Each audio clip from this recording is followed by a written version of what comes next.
Welcome to the Left of Str8 Show, your one-stop destination for intriguing conversations with extraordinary individuals who are boldly navigating life outside the conventional norms. Our host, Scott Fullerton, is thrilled to embark on this journey of discovery with all of you. The Left of Str8 Show, we believe that every person's story is unique, and it's our mission to showcase the diversity of human experiences. We bring you the untold stories of fascinating people who identify as LGBT+ and allies, pushing boundaries, breaking stereotypes, and making a positive impact in our communities. On this show, we bring you a diverse lineup of inspiring guests, from activists to artists, and entrepreneurs to entertainers, and everything in between. We dive deep into their personal journeys, discovering the pivotal moment that has shaped their lives and careers. You can expect thought-provoking discussions on a wide range of topics, from LGBTQ rights, social justice to arts, culture, mental health, and more. Our guests are change makers who share their insights, challenges, and triumphs, igniting conversation that promotes empathy, understanding, and love.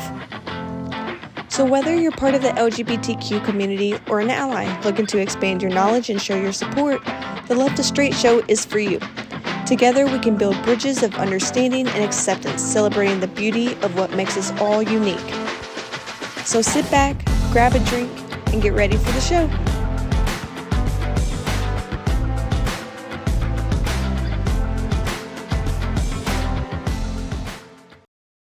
Well, welcome everyone. I'm so happy to have you back for another exciting episode here of the Left of Str8 Show during spooky season. I'm your host, as always, Scott Fullerton, and I love interviewing celebrities and personalities from entertainment, foodies, books, music, and advocacy for you and our incredible LGBTQ community and straight allies. Today, I'm so excited to share with you the incredibly talented actor, singer, and producer Garrett Clayton's in the house. Known for his captivating performances on both stage and screen, Garrett's left an indelible mark on the entertainment industry. From his breakout roles as a Disney star to his powerful portrayal of a young porn star caught up in a horrific scandal, to producing and co-starring an amazing piece of LGBTQ history, Garrett Clayton's versatility as an artist knows no bounds. He's become a social media juggernaut with his fun and sassy dance performances and makeup transformations, adding yet another layer to his repertoire. And today he's calling in from a leisurely drive for me here in Northeast Ohio to upstate New York, where he's taken the lead role of Dr. Frank N Furter in the OFC Creations production of the Rocky Horror Picture Show. It starts its run today and goes to the 31st, so let's head up to the lab and see it. Never mind. Let's just talk to the handsome and talented Mr. Garrett Clayton. How you doing, sir? Hi, how are you? I'm good. I'm so excited to have you on the show. I told you off air, it's been like 8 years in the happening. I mean, I started the show when Hairspray was happening and King Cobra and all that fun stuff. So it's great to see you in person. I'm so excited for all your success and all the work you do. Thanks for taking the time. Oh my gosh, I'm happy to be here. And I really thank you for all the love and support. I feel so grateful to do this, and I'm grateful that anyone cares that I'm even doing it. Well, we definitely do indeed. Usually, the first time on this show, I always ask someone where they grew up and when they first kind of came out to themselves. We know your life story already. Born and raised in Detroit, came out relatively early into your friends and family. Talk to me though. When did you kind of first find your LGBTQ tribe, and how did they help kind of enhance your life once you were able to embrace that? Yeah. My tribe it started when I did a community theater production in Michigan of Charlie Brown, and I met my two best friends. And on the other side of it, a very good friend of mine that I grew up with, like we were babies in bathtubs together, and he ended up coming out, and then I mean, I'm not condoning other people to do this, but one of our other friends gave me a fake ID, and I used to go out with all these people that I love. And from like 16 to 19, so when I moved to Hollywood and everyone's like, "Oh, did you, how was the party phase in Hollywood?" I always say I kind of had my club kid moment before I moved, and it was crazy and it was fun and I loved it. I was dancing on bars and winning dance battles, and I didn't really know that the world was going to open up the way it was. So to me, that was my world, and I love those people, and they will always hold a special place for me. Oh, that is so awesome to hear. I love that. And I mean, you have your fantastic husband Blake. I mean, you met 12 years ago, married 2 years. I think in gay and Hollywood years, that's about 118 years altogether. Talk about that relationship and how exciting it's been 2 years into the marriage. Must be getting better and better. You know what? A lot of people, which, I'm not going to speak for their marriages, but they were like, things are going to change when you're married, or things are going to get more serious, or it's going to be more stressful. And there was a lot of negative connotations that were coming in from outside sources. And me and him kept getting it from people we didn't expect. And then we got married, and we pretty much, we both feel like this has been the best part of our relationship. A lot of the beginning of it was difficult because we kind of did the relationship in a reverse order because of the challenges we faced. So we did a lot of the nesting up front, and then we got to be open with our relationship in the middle portion of where we're at now. And in the latter years that we're living in right now, we have a lot of security in who we are individually, who we are together, what we want. Even before we got married, and I knew he was thinking of proposing. We had a long conversation about what are your dreams, what are my dreams, and if we do really, if we do want to take this step, because that wasn't always an option for us when we met. It wasn't even allowed. So it wasn't even legal yet, I guess I should say. And we had to decide as a gay couple, is that something we want? Because, as anybody who knows me well knows that I try and absorb as much information about the community as possible. And I always want to ask. And I know that for a good portion of my queer friends, doing the heteronormative getting married is opposite to the way they feel about being a queer person. And I think that's totally valid in their point. I think for us, we hit a stride in our relationship where we wanted a certain level of rights, a certain level of security within each other's lives. God forbid something happen. We don't want any kind of legality to prevent us from being there for each other. So we really, took a lot of steps into this is something that's right for us. We do have similar dreams, and where do we see our lives going, and how can we get there together? And really, at this point in our lives, we're just in the happy phase, and we're happier than we've ever been. I love that. Well said. And I know you've talked about in the past when you were kind of living the closeted Hollywood life, you'd have to go on these locations and things, and Blake would have to stay home. Now that you guys are open and honest, I mean, you're away for like 3 or 4 weeks with rehearsals and stews. Are you guys able to go together? Or after 12 years, it's like, let's have our alone time. It's always, every job is different. Sometimes he doesn't have time off work. Sometimes he can. Every job is subjective. I'm gone for about 5 weeks for this job.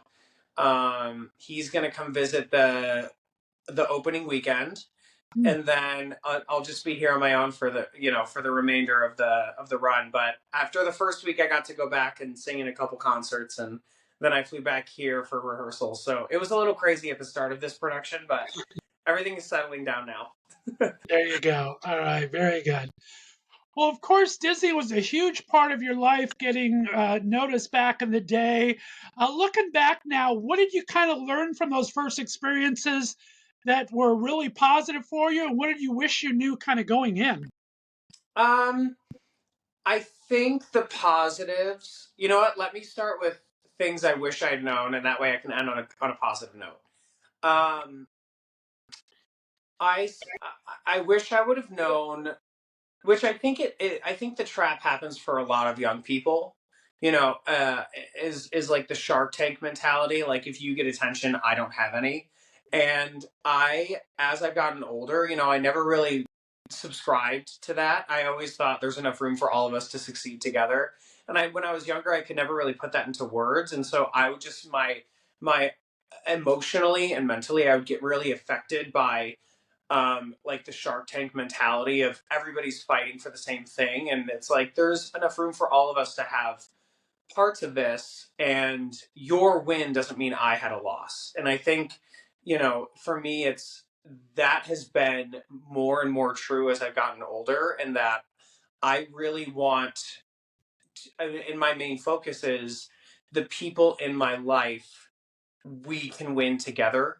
And that if there's some kind of weird competitive thing that puts a negative feeling, I just talk about it with the people I love. I'm like, I want, there's a good example is me and one of my best friends were up for a very big pilot. Of course I wanted the role. When I found out he booked it, I was happy for him, because if it's not me, I'm happy my friend has the part. And a lot of that experience I didn't have when I was younger, and I wish I would have been able to take myself objectively and go, you know what? Everyone here is young. Everyone here is growing. People are learning who they are still. So insecurities are going to pop out. And I can't take this personally, because I used to get so affected by things that had nothing to do with me. And I would take that back to my hotel room. I would stew about it. I would stew about it in my dressing room. I wouldn't know how to handle a lot of social situations, because a lot of these people had been living in Hollywood and doing these things for so long that they were ready and prepared to fight for the thing they want. And I will always fight for what I want, but I don't need to put you down to fight for it. That's So so well said, yeah. thank you. But the positives I got from it is, I think I was put into an interesting circumstance that people in Hollywood have been put into this circumstance before, but it really over time has showed me people who have good intentions are more clear to see, and really understanding the bubble you want around you, I think, has been a big lesson in, you know, it's like we see those memes pop up online. You're most like the 5 people you surround yourself with. And it really is a choice. It's a choice who you have around you. It's a choice who you spend your time with. It's a choice, the jobs you take and the places you go and the people you want to invest into, the conversations you want to have. And I only have an interest at this point in good experiences with positive people who want to work hard, have a good attitude, and not everything is always going to be easy, but people who can be objective and have a talk about the collaboration, as opposed to saying, you do this, shut up. And I just don't subscribe to that. Well, I think I even read one time or saw one time you saying how you're making sure that you're chasing your joy now. And that's, I think, important for anyone, no matter what they do in life, right? You got to do what Yeah. makes you happy. I like that. Now, talk about transitioning from Disney to King Cobra. I mean, that's a bold move. You're still in the public Hollywood closet. What drew you to such a challenging role? And obviously, you kind of probably might have known the situation more than you had to let on at the time. What was some of the challenges of it, and what did you kind of take away from it as a growing experience? I knew. I mean, I think a lot of the challenges were, anybody would have anticipated. It's like a lot of people from Disney end up. You either take that big leap into something aggressive and shatters what people thought about you, so that way you can build it up the way you've always felt anyway. And that to me was empowering. I know it was a little frightening, and I even said to my managers when the opportunity came, like, if this isn't done right, it's going to destroy my career and I'll never work again. Or it will be the thing that lets me wiggle my way into the next chapter. And I, to myself, thought, well, I either get to continue with this image that has been presented of me, and I can be okay with this subsect box of roles that people see me in, or I can break it and give myself a chance to really open the door to all of the things that I really have passion for. And I've always been a big fan of character actors and, you know, people who aren't afraid to be bombastic and crazy and make strong choices. And it's okay if it's I'd rather make a strong bad choice in a movie than do another safe role in another typical plot. So for me, it was I I risked my whole life by quitting college and selling everything I had and moving to Hollywood and taking the chance anyway. When I stop taking chances, I'm probably going to be done. Mm, um, so true. but one of the lessons I learned is people are always going to have an opinion, no matter how good the thing you tried to do is. There's always going to be at least one person who's in the crowd complaining or commenting something negative, just because 9 times out of 10, it's more about that person than it is about you. So I'm like, I've made peace with the fact that no matter what I put into the world, no matter how good it is, no matter how bad it is, there's always going to be one. And even if there's 99% of it turns into the one, not every, you can't, you don't get to win 100% of the time. So it's like, I'll take my wins where I get them, and I can release the things that didn't work. There you go. I like that. So cool. Now we got to kind of go into Hairspray Live. I got to tell you, I'm good friends with people you've worked with before, Emerson Collins and Blake MacGyver, very good friends of mine. And they were live streaming Hairspray the whole time and talking to me about different things that was going on. It looked like such a great experience. You got a fairy godmother out of Kristen Chenoweth out of it, from what I read. Talk about that. That's got to be joy, right? It was. It was a big.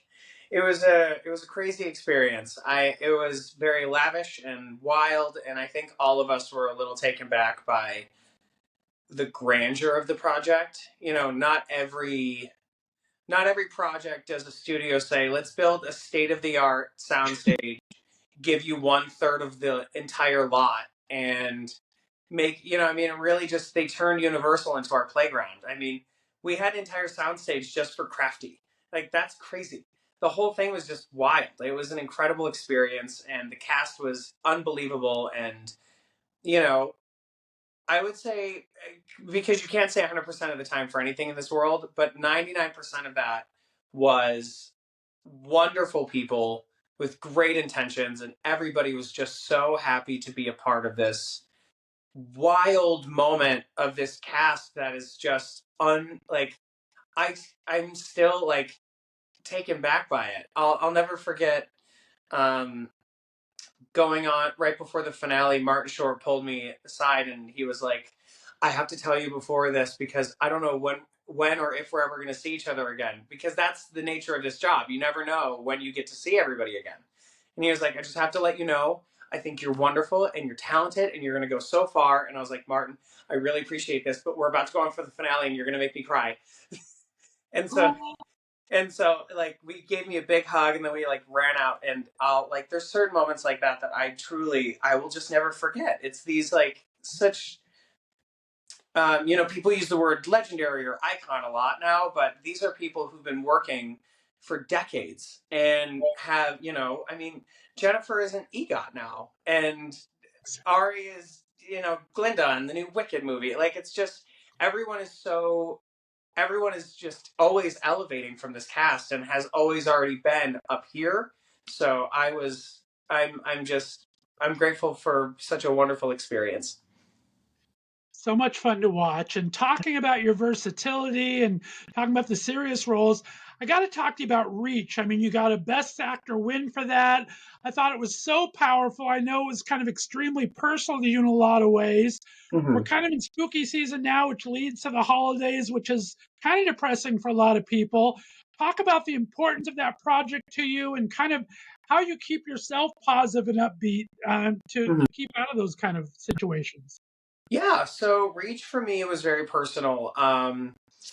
I have experienced from my family of suicide, and so someone I loved had hung themselves recently in the house that a lot of us in my family had grown up in, and I called my family member who found him, and I said, I have this movie, and you know it deals with this topic, and this feels very personal for obvious reasons.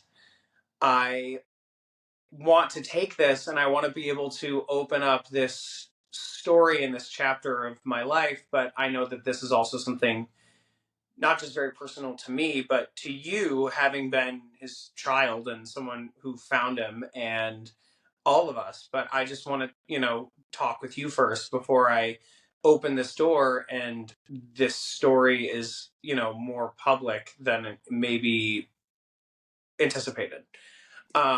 because I can't do this movie and not, people are going to ask why. So,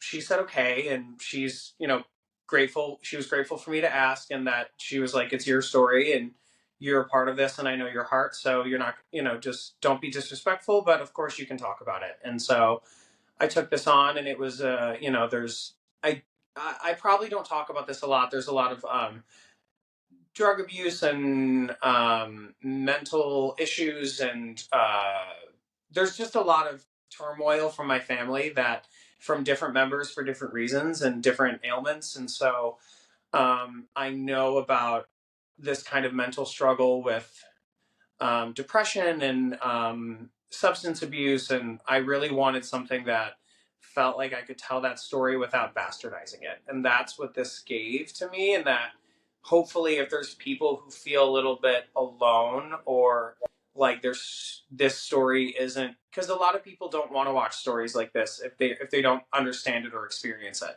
But if I have this in my catalog of work, and there are people who appreciate my work, then there is something that is personal to me, that is a part of this world we live in, that they can watch and relate to, and feel like they can emote healthily while watching this. The story was so well done, and you were amazing at it, my friend. So congratulations, and thank you for sharing that. I really do appreciate it. Mm-hmm. Also got to talk about the Letterman. You were a producer on this. I mean, Matthew Postlewaite is blowing up. I see him in almost as much as you in all my social media feeds with his fitness stuff in LA. All my friends that have been on the show go to him for everything. But talk about that. I mean, you used actual letters in the filming of it. Mm-hmm. Talk about what drew you to that project. I mean, this is a huge piece of LGBTQ history. Oh, yeah. So Andy Valentine, who is the director and producer, funny enough, he cold emailed me about this. About the story, about Matthew being a part of it, and what this was. And I mean, the fact that it's the largest archive of any queer relationship from this time, and they found these letters. It was somebody who found these letters, if I'm not mistaken, at a garage sale, or like a vintage store, like something like that, where nobody really. It was like, oh, here's a cute thing of letters, but it turned out to be a piece of a door open for not just queer history, but for a peek into that time. And Gilbert and Gordon it was a really, I mean, Nicholas Sparks writes stuff like this all the time. It's just, this one happens to be real. Like, I'm shocked, personally, that no one has wanted to pick up into expanding on a story like this, because you have all of these companies like Hulu and Amazon, and making all of these like queer holiday movies, or Red, White, and Royal Blue, and all of these that are fictional, and they're great. But people love historical pieces, and you don't have any other historical pieces like this. And I think Andy has such a good heart and a great eye, and his cinematography skills are beautiful. They have the Mattachine family that's doing the festival circuit right now, which I have a cute cameo in. But I really do feel like Letterman will have another life somewhere. There's something in my bones that tells me the right producer is going to pick this thing up, because people love historical pieces. They love historical dramas. They love romance. They love, like this checks so many boxes, and it's so grand, and it's beautiful. And it's also a period piece, which is going to make it even more beautiful. Like, this is just such a wonderful project, and these letters are so gorgeous. And I was really proud to be a part of this one. And we got to premiere at Tribeca, which is where King Cobra premiered. And I was just grateful to be a part of such a beautiful project. It was. And we relate to it. My husband and I went through before anybody knew we were together for the first 7 years, and when he couldn't visit me on projects, he used to write me letters, and he would sign them off with the Triforce from Zelda, because we both love that. And then he would draw a little husky picture because of our dog. So he would write me and I've kept all of them. And he used to write me secret love letters. And so there's just so many parallels to the relationship I have and what the story is, that I just had to do it. That is so sweet. Go Blake. I love that. That's awesome. Yeah. And talk about, let's go into, we got to get into the Rocky Horror here in a second, but I want to talk about this viral sensation you become on social media. Now, you're dancing. Did you just learn that in high school? Did you take lessons? I mean, you're amazing dancing. And is it intimidating to be next to a choreographer like Paula Abdul? That's got to be wild. I've been trained in a variety of things. I started later than most people do in dance, but I luckily had an incredible teacher.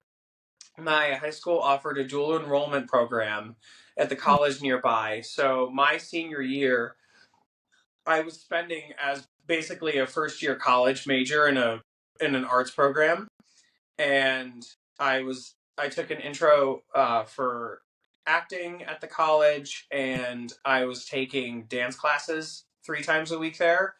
And the woman who ran the program pulled me aside after the first, I think, 2 or 3 classes, and she said, I need you to join the company because I think you're going to be doing this for a living and you need the tools to succeed. And she trained Sonia, who's one of the choreographers from So You Think You Can Dance. And she's just trained like such incredible people that I still I'm a little taken back. But she had me join the company, and in the company you have to learn multiple styles. Like we were learning jazz, ballet, tap, Broadway, partner dancing, like you name it. She was like, I'm going to give you a box set of tools that when you leave my program, nobody can tell you don't know what you're doing. And I was like, okay. And then it became my whole life for that, my senior year of high school. I ended up going to my BFA program, and then there was tap classes and jazz and ballet and Broadway style, and then I moved to Hollywood, and I ended up every musical or project requires specific styles, and so I did a ballroom movie. I was learning from Benji Schwimmer, who's world champ in jive, and they were teaching me the samba and the Viennese waltz. And so, my teachers have went from being a student in a program to on the job training from the best in the world. So I genuinely was like, oh my God. But now it just feels like I really do feel that teachers, I heeded her warning when she said, I need you to have these tools so that way you can do anything. And now I can go into any audition, and if they're like, can you dance? And I'll be like, what do you need? I can do, at minimum, I can do at least 12 styles of dance at the drop of a hat. What do you need? That's awesome. Well, good on her for kind of noticing that talent. And you talk Benji. Benji's a great friend of mine. I visit him every time I'm in Palm Springs. Just an amazing guy. So that's I love awesome Benji. to hear. I love Benji. All right, well, we're about to get into Rocky Horror that you're doing now, but since we are in spooky season, let's talk for just a couple seconds about It the Musical parody. I mean, it had a great run in LA. Is that really the closest you've been to Broadway? I just can't believe you haven't been on a Broadway stage. Is that true, or am I missing something? We actually just did that show last October off Broadway. Okay, nice. Mm-hmm. It's just got to be a lot of fun just to do something like that. Get that. I mean, you're a makeup guy. That had to be kind of fun and hot, exhausting.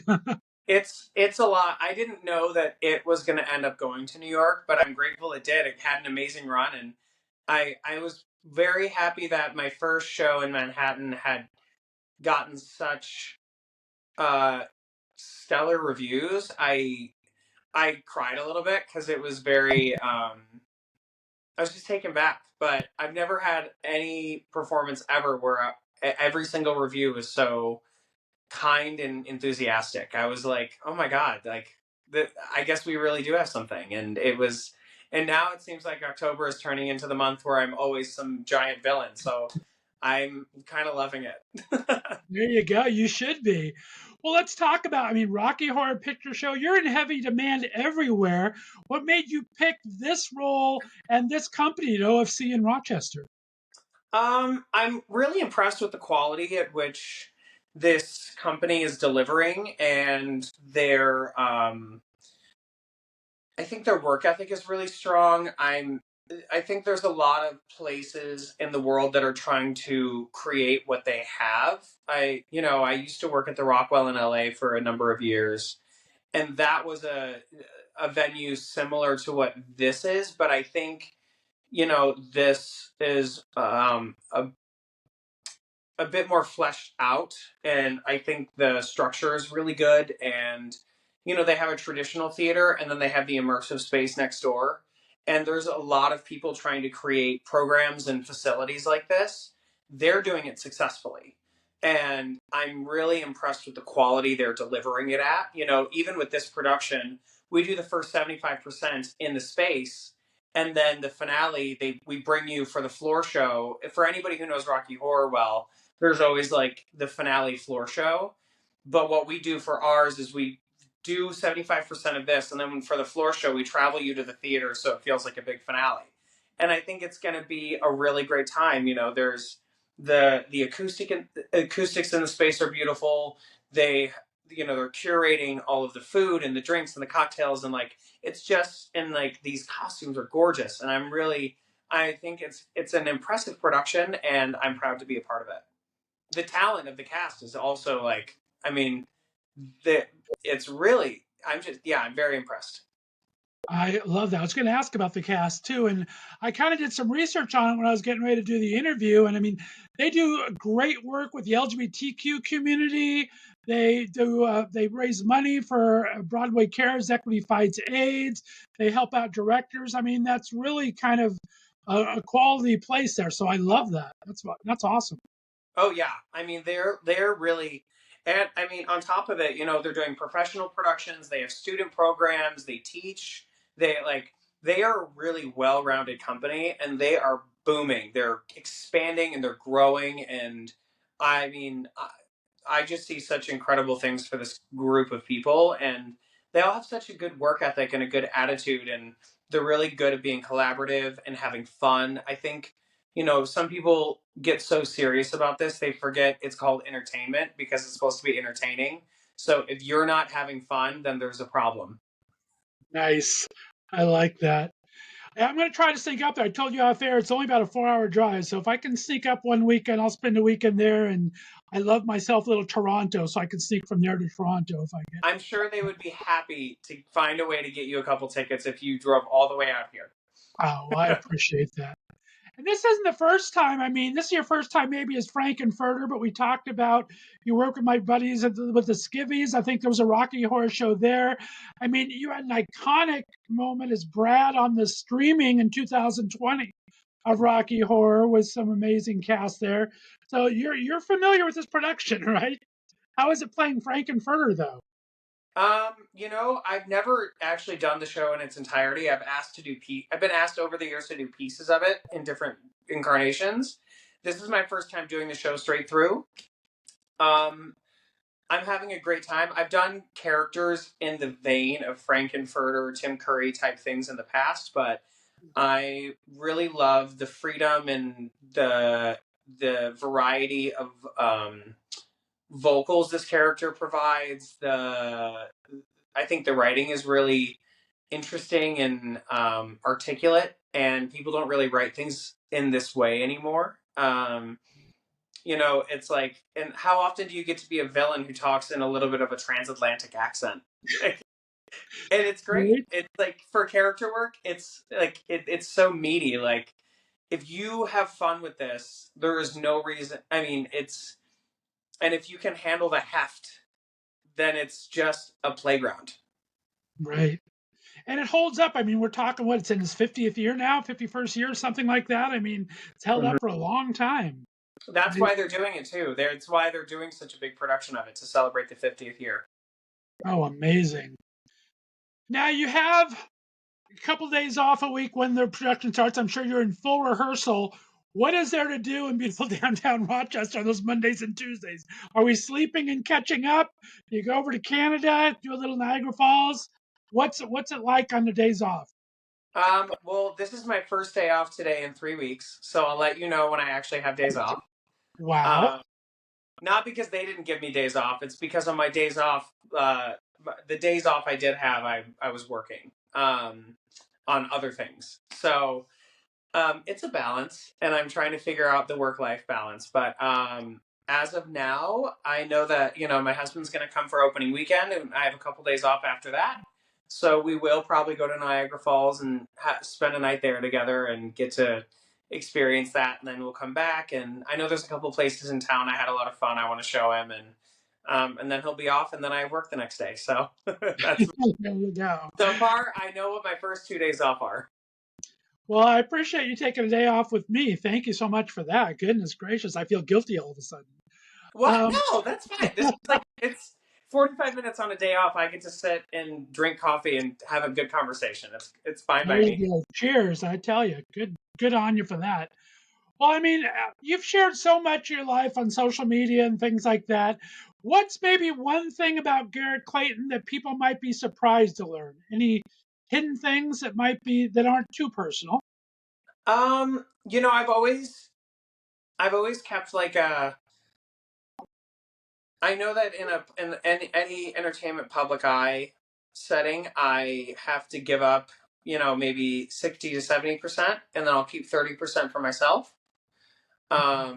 So, I give as much as I can, even like just talking about reach. I'll talk about it to a certain degree, but I won't bastardize it and hurt those it's a part of. So I will always be as much of an open book until it either affects somebody else negatively, and then I'll stop at that point, or if it hurts me mentally, then I'll have to pause. But something people I don't know if people know, I'm maybe more of a nerd than people realize. I love Dungeons and Dragons. I play with my group Alchemy Hour every Monday. We stream on Twitch and YouTube. We've started really going harder on that. I'm also a big crafty person, so I'm still trying to get Michaels to be my best friend. I love crafting. I love it. If I'm sure in my old age, I'll probably hit up HGTV and be like, I'm old and let me do a show where I just make things. I love that. There you go. You can replace what's making it. Don't replace Amy Poehler, but co-star with her. I love Nick Offerman too, but you can be there. No, I don't want it to be a competition show. I just want to drink wine and make things. Oh, there you go. And be like, today we're gonna make a snowman with styrofoam. Let's do it. Nice. I like it. The decoupage king.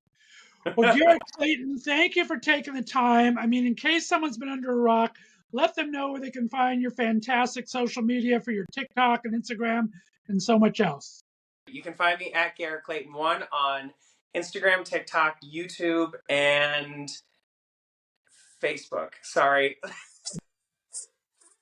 I never know how to do this right. You get around. That's okay. It all works well. Well, Garrett, thank you so much for taking the time to come on. We have the Rocky Horror Picture Show now playing at OFC in Rochester, New York, starting today when this airs, October 12th through the 31st. So thank you so much again for taking the time. I appreciate you, my friend. Of course. Thank you for having me. All right, stay on the line for me, guys. We're going to have a special 5 questions with Garrett next Tuesday, so be sure to look for that. And we appreciate you being part of the Left of Str8 show right here in the Left of Str8 Radio Network. Have a great weekend, everyone. Bye-bye. Thanks for listening to the Left of Str8 show. Be sure to subscribe on your favorite podcast distributor, and please give us a 5-star rating so more listeners can find us. You can follow us on social media, and be sure to check out our website, www.leftofstraightradio.com, for contests and other news and information. See you next week.